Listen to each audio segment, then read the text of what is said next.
Ал балалар, бүгін сабағымыз бастамас бұрын біз өзіміз бірінші топқа бөлініп алайық. Қане?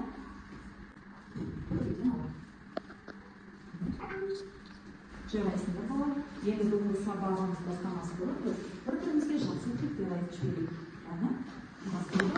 Бүгінгі сабақ басымыз. Иә. Ерте сабақтарында бәріміз жақсы көңілде отыр. Жарайсыңдар балалар.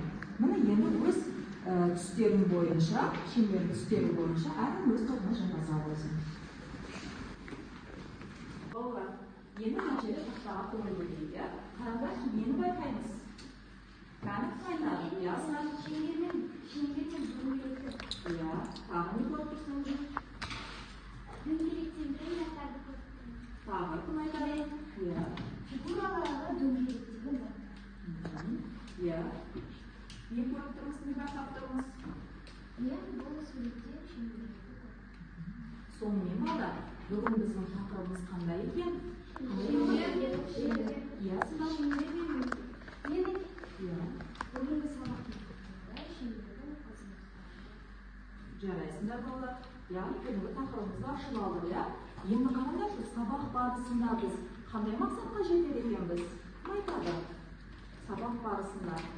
Иә, сіздар? Шеңбердің радиусын, диаметрін табамыз.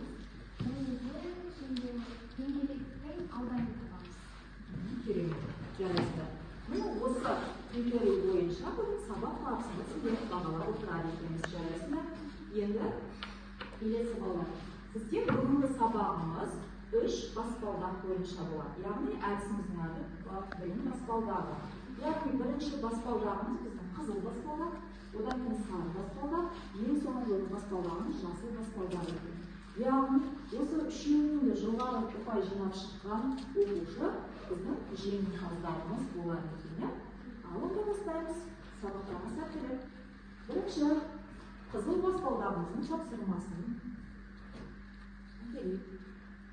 Алдарында есептер берілген. Осы жерде мына жерде берілген ұяшықтарға мына есептердің әріптерін жазу арқылы біз белгілі бір сөзді табуымыз керек. Сендерге 3 минут уақыт беріледі.